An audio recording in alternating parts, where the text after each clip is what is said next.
লোকসভা নিৰ্বাচনক লৈ ব্যাপক তৎপৰতা আম আদমি পাৰ্টিৰ তিনিচুকীয়া চহৰৰ প্ৰায় সংখ্যক বিপণী পৰিদৰ্শন কৰি ৰাইজৰ দুখ দুৰ্দশাৰ বুজ ল'লে ডিব্ৰুগড় লোকসভা সমষ্টিৰ প্ৰাৰ্থী মনোজ ধনৱাৰে সমাগত দেশৰ সাধাৰণ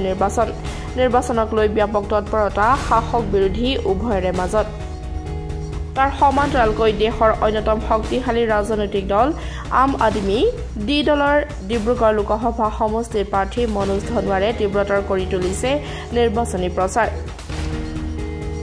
শুকুৰবাৰে দিনৰ 4 বজাত শতাধিক দলীয় সমৰ্থকৰ সৈতে ডিব্ৰুগড় সমষ্টিৰ অন্যতম শক্তিশালী প্ৰাৰ্থী মনোজ ধনৱাৰে তিনিচুকীয়া পৌৰসভাৰ অন্তৰ্গত শতাধিক বিপণী গ্ৰাহক তথা স্বত্বাধিকাৰীক সাক্ষাৎ কৰি ৰাইজৰ সমস্যাৰ বুজ লয় লগতে আম আদমি নেতা কেজৰিৱালৰ নীতি আদৰ্শৰে আগন্তুক লোকসভা নিৰ্বাচনত অৱতীৰ্ণ হৈ ৰাইজ তথা দেশ আৰু সমষ্টিৰ হকে কাম কৰি যাবলৈ সকলোৰে সহযোগিতা বিচাৰে লগতে তিনিচুকীয়া চহৰৰ শাক-পাচলি বজাৰত অনুষ্ঠিত হোৱা পূজা ভাগতো সেৱা আগবঢ়ায় মনোজ ধনৱাৰে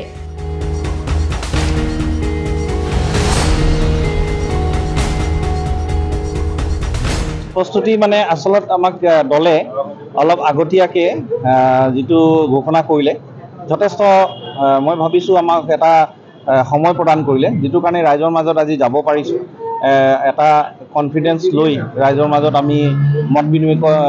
বিনিময় কৰিবলৈ পাৰিছো গতিকে যদিও দলটো নতুন আৰু সাংগঠনিকভাৱে আমি এতিয়াও বহুত পিছ পৰি আছো বহুত জায়গাত আমাৰ কাম-কাজ চলি আছে বুথ কমিটি আমাৰ সম্পূৰ্ণ হোৱা নাই কিন্তু দিনে ৰাতি আমাৰ সতীৰ্থসকল কাম কৰি আছে আগন্তুক নিৰ্বাচনৰ আগে আমি প্ৰতিটা বুথ কমিটিলৈকে আমি গৈ পাম বুথ কমিটি বনি যাব আৰু এই সাংগঠনিক কাম-কাজ লৈয়ে নিৰ্বাচন খেলিম যেহেতু দেখা পাইছো যে আম পাৰ্টি আসলে কংগ্ৰেছৰ লগত বা বিৰোধী ঐক্যমঞ্চৰ লগত নিৰ্বাচনৰ ৰাজ্যত যেহেতু ঐক্যবদ্ধ যেটো অসমত হোৱা নাই এই ক্ষেত্ৰত কি ধৰণৰ প্ৰভাৱ পৰিব বুলি ভাবে যেটো অসমত হোৱা নাই বুলি কোৱাটো ভুল হ'ব আমি 15টা দলৰ যি ঐক্যমঞ্চ এতিয়াও আমি সবেই আছোই অটুট আছে আমি আবেদন কৰিছো যে 3টাৰ আমাৰ যি সিট আমি ঘোষণা কৰিছো আম আদমি পাৰ্টিৰ তৰফৰ পৰা এই 3টা সিট যাতে যেটো আমাৰ ইউনাইটেড অপজিশন ফোৰাম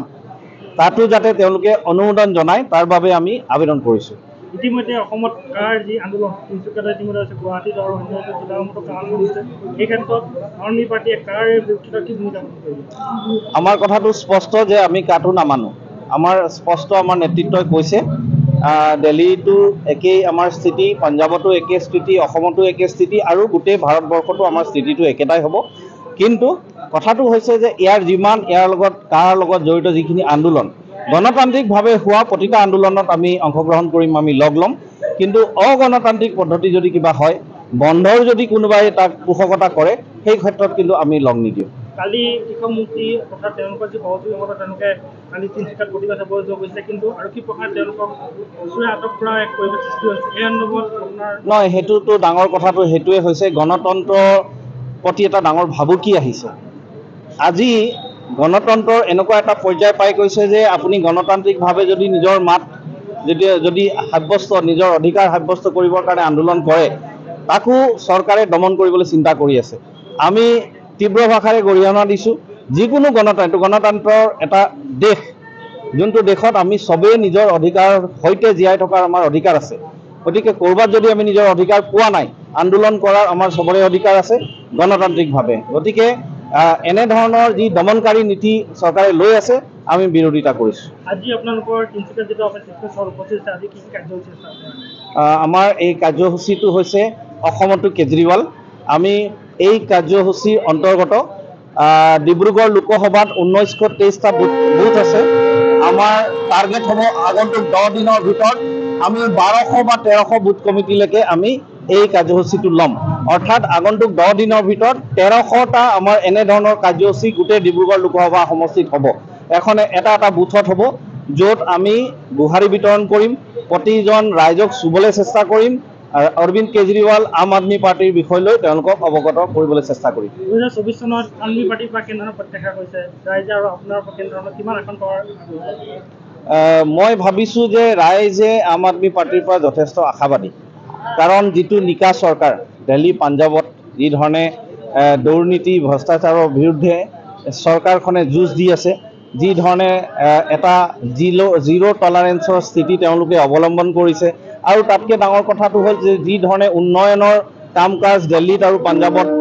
দেখিবলৈ পোৱা গৈছে সেই ক্ষেত্ৰত অসমতো তেনেকৈ উন্নয়ন হ'ব পাৰে বুলি ৰাইজে আশা কৰিছে কিন্তু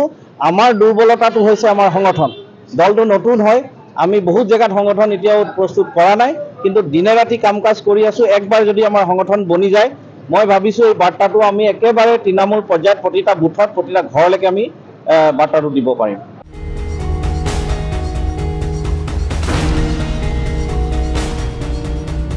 তিনিচুকীয়াৰ পৰা অজয় শৰ্মাৰ ৰিপৰ্ট ডেমক্ৰেটিক আছাম।